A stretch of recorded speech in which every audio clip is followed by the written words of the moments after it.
Hey everyone, welcome back. It's Lucid, and we're back with late age Ctis. The vulturing of Patala is in full swing. Yeah, and hopefully we'll get to the next thing pretty quickly. We got a bunch of air gems from Olm. I forgot what this is for. I'm sure we traded him some other kind of gem he wanted. We got a Tartarian Gate. Cast Ghost Riders. We're actually using that here. It kind of works better. We're gonna have a little bit more casualties on our front line, but it gives a really a much longer battle. So we get pretty good conversion out of this. You see, we converted pretty much all the high priests here, so that's quite nice. We did lose a few Sauromancers though. Our scout, I believe this is the this guy may have gone to the void. He's holding Gift of Kurgi, so we can make this item again. I haven't been following this, but I think maybe this was our original scout. Did he do... Oh yeah, he did Call Lesser Horror, huh? That's a ballsy move. The Lesser Horror actually kills the otherness.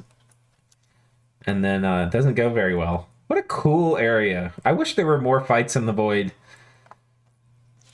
This reminds me of like Interstellar. It's like you wake up with an extremely bad hangover. Like, what is happening? Where am I?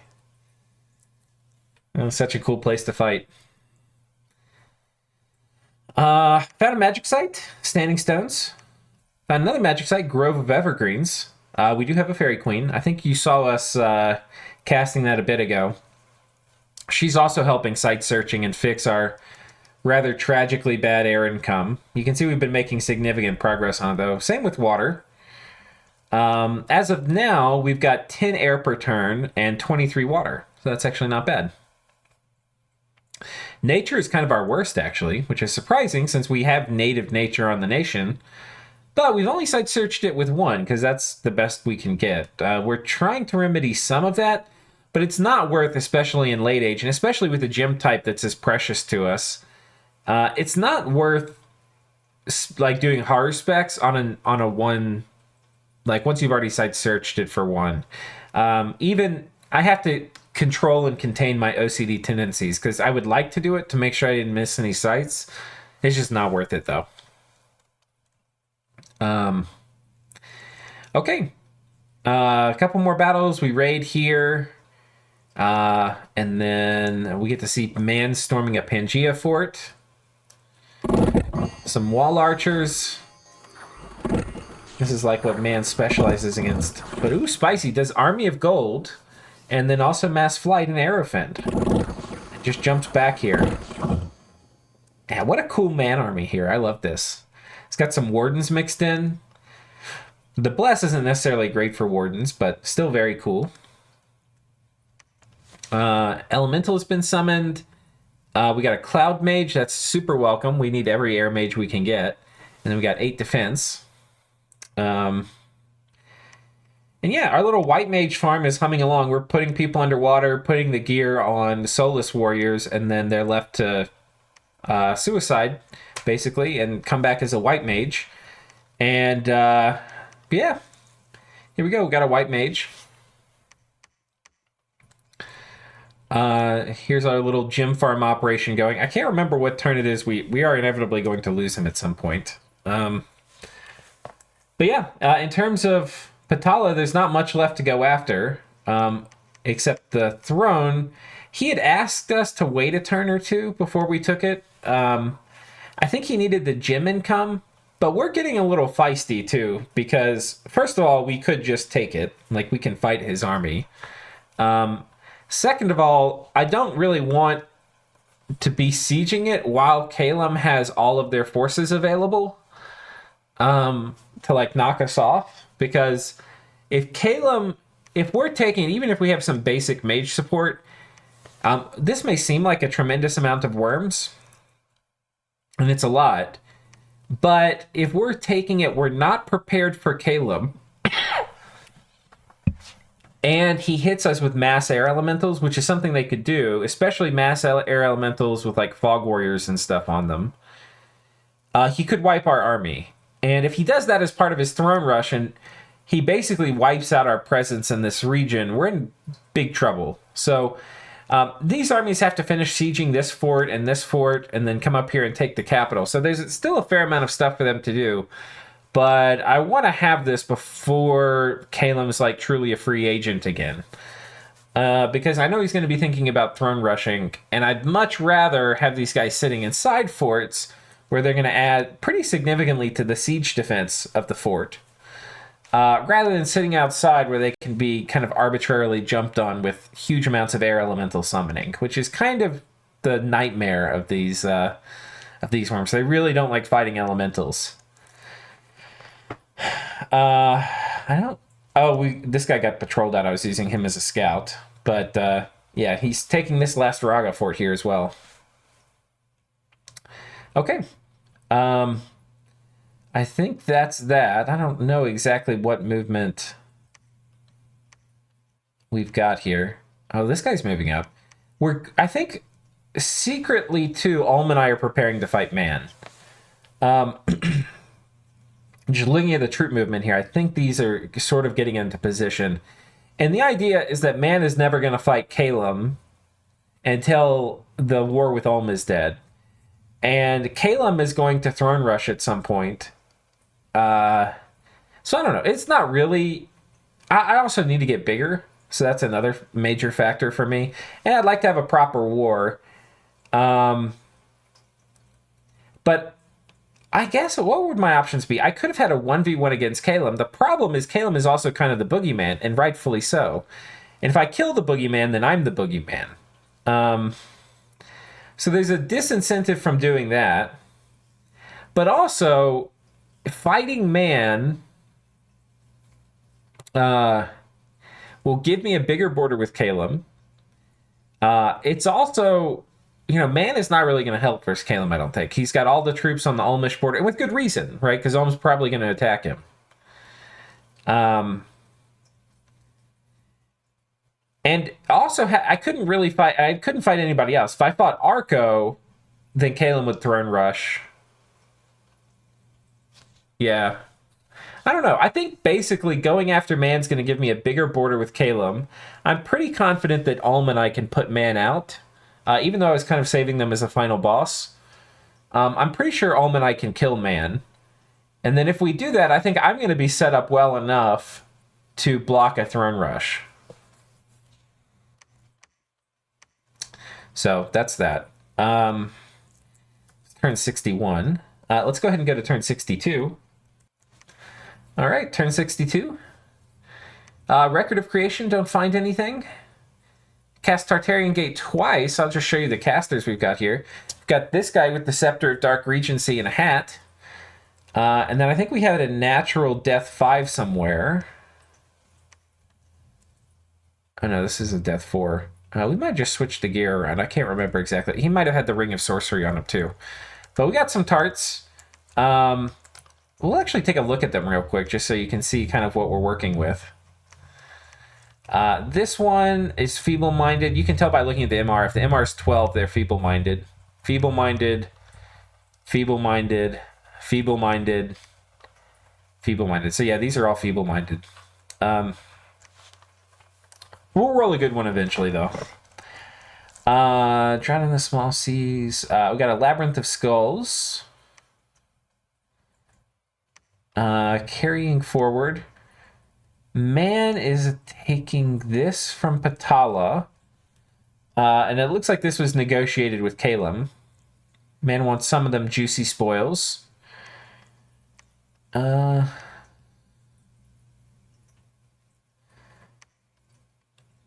yeah, he just storms this. There's nothing inside. So he's now got... Let's see what throne that was. I think it's the Throne of Gaia. Throne of the Earth is what it was. So he's taken that. He's getting ever closer to the thrones he's going to need to win. You need 8 thrones to win this game. So that'll be interesting. Yeah. In terms of movement, oh yeah, so apparently we've been ticking down our non-aggression pact with man, which we had one. This is not going to be an attack out of the blue. And as you can tell, man is prepared. So, sorry, I've been a little hazy on the exact details of when non-aggression pact ending messages were sent and stuff. Send a message to Ulm telling him good luck. And we're going hog. A lot of times I would ping and stuff and see what man's going to do. But we're a little bit on a time crunch. We kind of just want this thing to... we need to take this stuff and get these thrones secure. The longer this war drags out with man, the bigger the window is for Caleb to throne rush. And also, I don't think man has easy answers. I think there's things man can do against us, but I don't think they're easy. I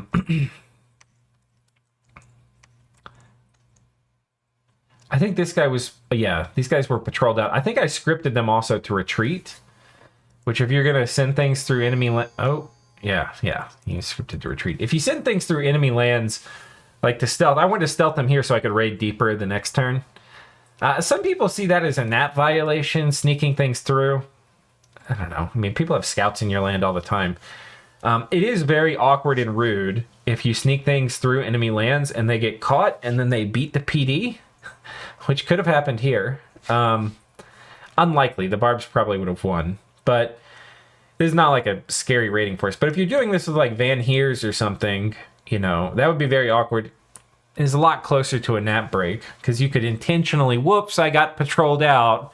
Whoops, you know, and you cause some big battle. Anyway, it's polite if you're going to do it to script your guys to retreat. Yeah. So, yeah, we'll take a look at the armies we have. So we're putting Arrow Finned up, which is going to be super helpful against man. Potentially will cut a lot of his damage in a quarter. So that's this guy's job. We're doing Skeletal Legion, which is super good against man. Most all of his damage, at least until we get into melee, is going to be piercing. So that, between these two, we've cut his damage from ranged output by an eighth, or into an eighth. So we cut it by 7/8. Yeah. Then coming down, we've got Rigor Mortis. So he's got, now with this huge malice on him in terms of damage output, you know, he has to end combat in 10 turns, mostly. So that's going to be tricky, right? He can put relief up and it'll carry on longer, but it's still not a good look. Divine Blessing. Power of the Reborn King. This is one of our Holy Fours because we've given him the Sword of Injustice, one of the priest artifacts. The priest artifacts, we have both of them. Because you have these Holy Four things, they're a pretty high priority pickup for Ctis, I would say. And nobody else wants them, really. They're not that valuable in general. Like, oh no, we cast Fanaticism or whatever the default Holy Four spell is. Doesn't matter much. This one actually does matter. So we got Rigor Mortis going off. We've got a casual caster, an anti-magic caster. That's very important. So that we've got a golem present for that. We actually could take his hat off too if we wanted. And yeah.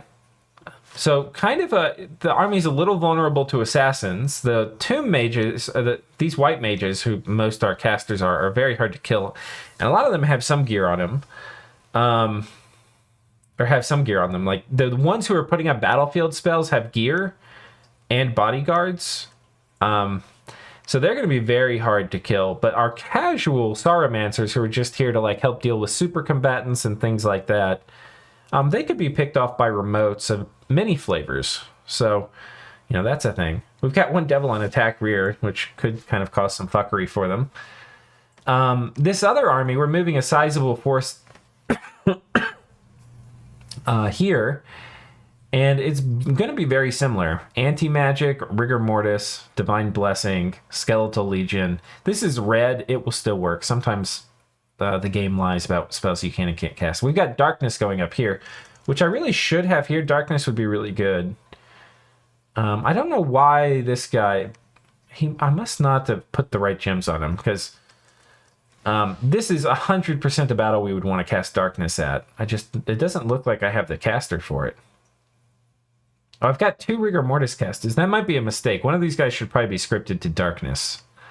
And this guy should probably have gear on him as well. Though I probably have started to empty out my gear banks. I haven't really shown you guys my inventory, but we've also got some cool golems I'm going to show you. I've got what I call the Pokemon Golem. It's pretty cool. And we're also doing some kind of general rating and general counter rating here, which is small little mage. But yeah, this is going to be fun. Let's. I don't think there's too much more to talk about here. I want to show you this war with man. This is going to be one of the most fun wars of this game. A message from Arco. Ending our nap this turn. You'll receive this message on turn 63. We can script attacks on 65 to resolve on turn 66. Message from Arithia. It looks like it's time for me to blow some mages up on your snakes. Ending our nap this turn through in-game because I find it less confusing. I'll follow this up on Discord when turn rolls. You'll be receiving this on turn 63. Which is the first turn to prepare. Turn 64, second turn to prepare. Turn 65, third turn to prepare. Turn 66, when my mages blow themselves up.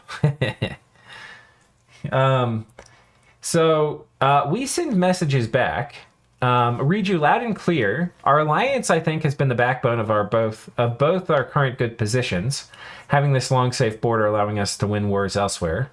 We will remember our long, peaceful relations and look forward to seeing you in another game. Good luck in the wars to come. And then to Arithia, I have a slightly different message saying, hope we can reach an agreement. Alm was a little prickly yesterday when I spoke to him, but hopefully we can work it out. Should be enough wiggle room to make a deal. That said, don't feel bad fighting me if you think it's the right thing to do, just because he and I were hydring in another game. So I'm not trying to play the friend card and get out of it. So it doesn't bother me 1%. In fact, I'm looking forward to some fun fights. I think I have a decent chance of defending myself against you, but it would be really high attrition by my rough estimation for both sides, so it's probably better to buy you off. But like I said, if you're inclined to fight some, we can do that too. So there have been discussions in Discord. And then I think I've sent them both messages that are like, hey, we can fight, but please, please, please do not evacuate your thrones. Keep armies near your thrones because the birds are going to throne rush. So we can fight. I'm not trying to talk myself out of it, but to mobilize things on this war front, don't evacuate anything down here, right? Don't be oh, we just bullied Caleb out of some land at threat of violence and took this throne from him. Don't take that army and for God's sakes, move it up here. If you want to fight me with the things you have in the center region and the top region, great. Just don't bring the stuff from the Caleb region, because the game's going to be over and we're going to be scratching our asses well, I guess that was stupid. Because this is exactly what Caleb wanted, right? Caleb was okay, I'm getting bullied here. I'm going to give up some land. I've still got a ton of gym income. I've still got all the research in the world. The tides are going to shift. People are going to stop worrying about me for a second. And that's when they're going to make their move. Right, so this is the perfect storm. So what's happened here is Ulm and I have been making moves against Man, and Man's look, guys, I can't fight Ulm and Ctis, so I'm gonna fight, but I'm gonna lose. So if you guys don't want Ulm and Ctis getting bigger, because Arco's actually been diploing really hard against me all game. I didn't know this at the time. But yeah, they've been trying to get people to fight me for a long time. I thought I had this friendly neighbor, and he's kind of been working against me diplomatically much more than I thought. Yeah, it's kind of funny.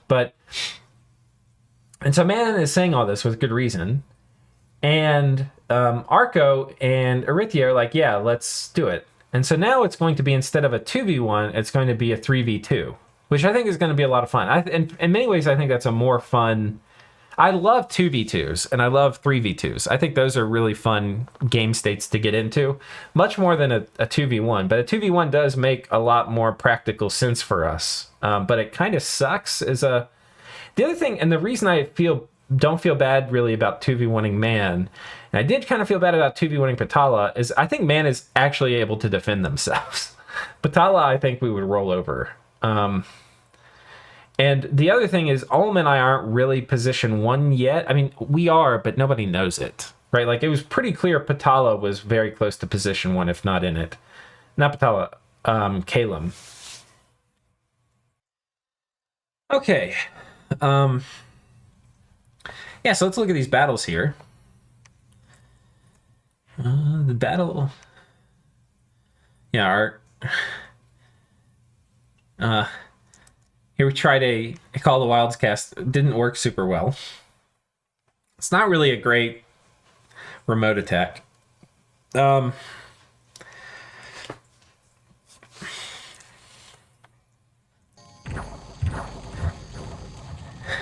Where wolves fail, send more. So yeah, with 76 it worked here. I think this might have been the same province we remote attacked to. Was it? Forest have got another different. The Grey Mercs.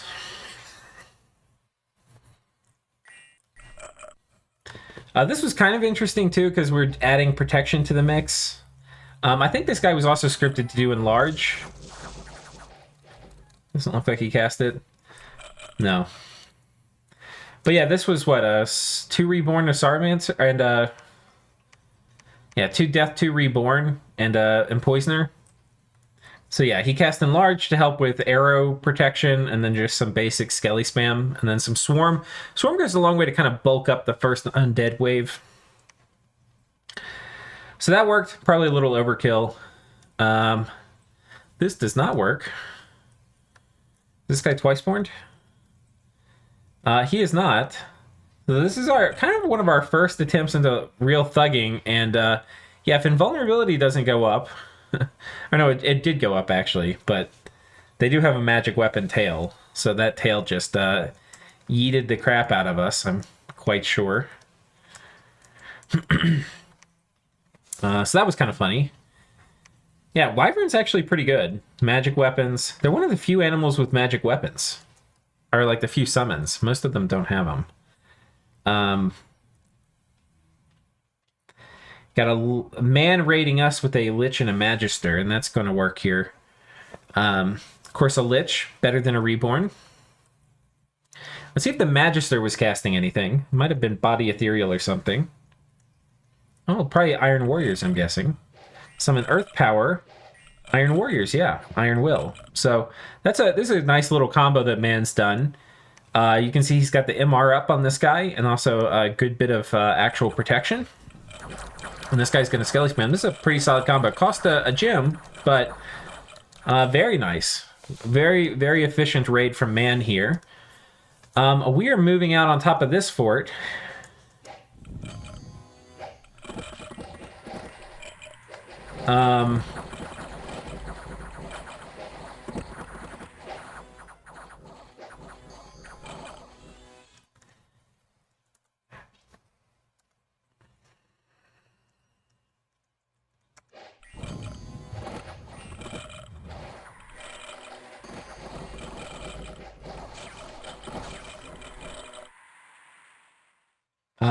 We kill a Lich here.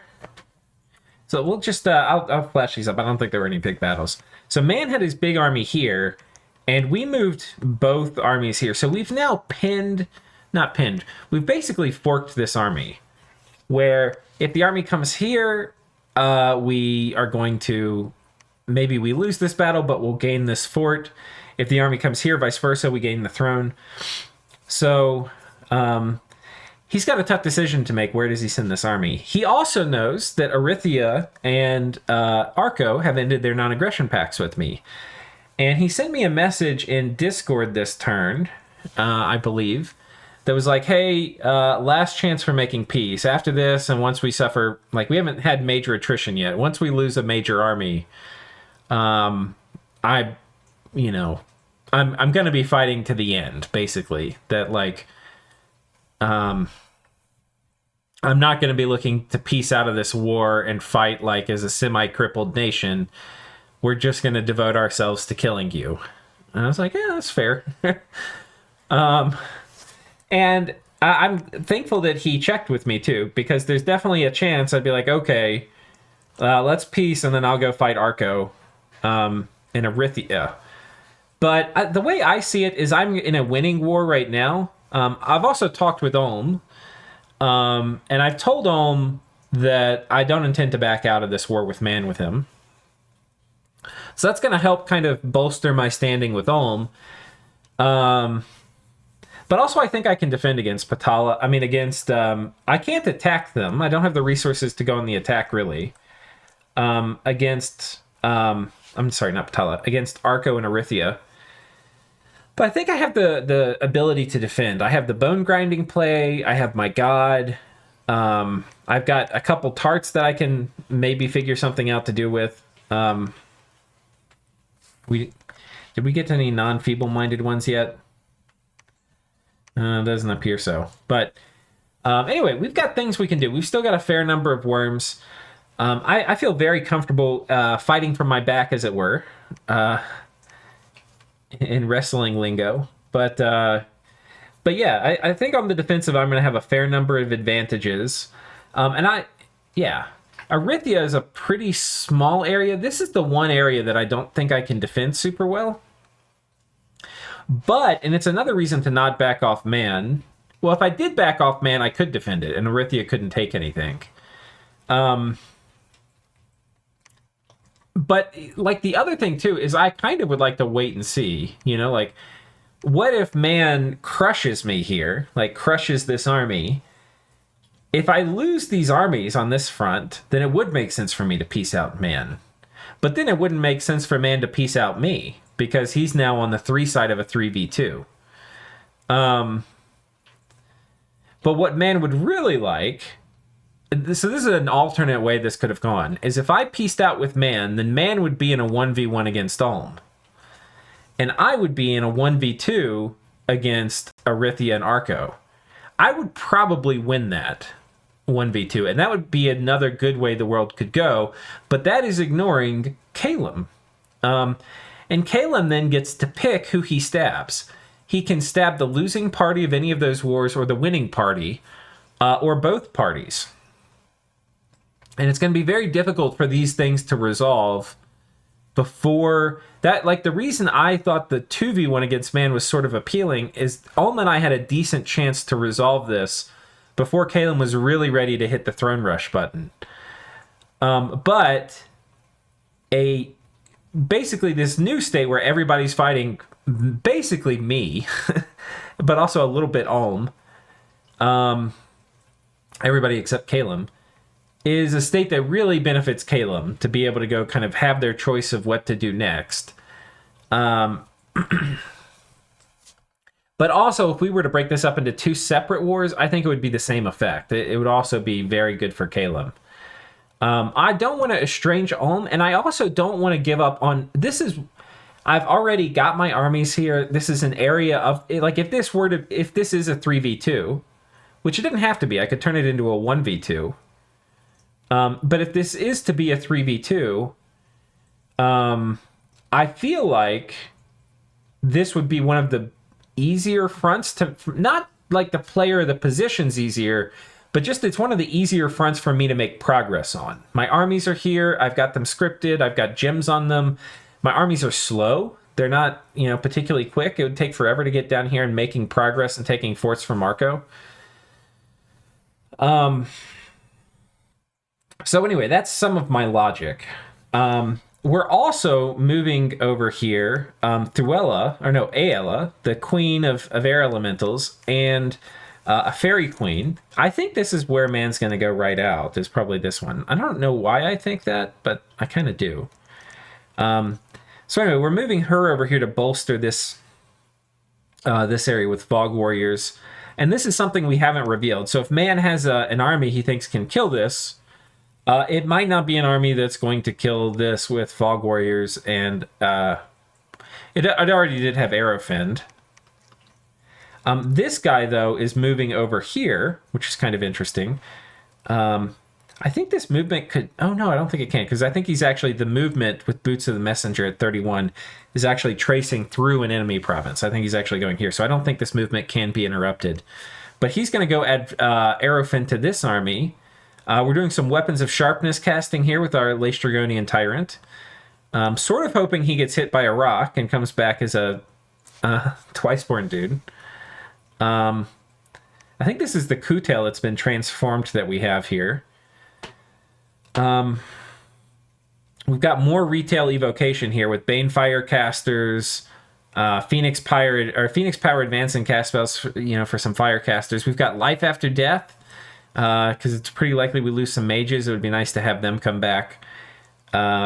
Invulnerability, Darkness, Rigor Mortis.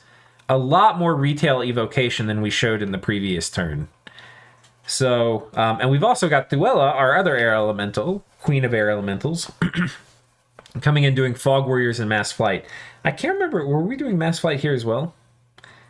We were, but later in the script. So, we're going to have Mass Flight also in both of these. So there's a good number of things that are new that man probably wouldn't expect.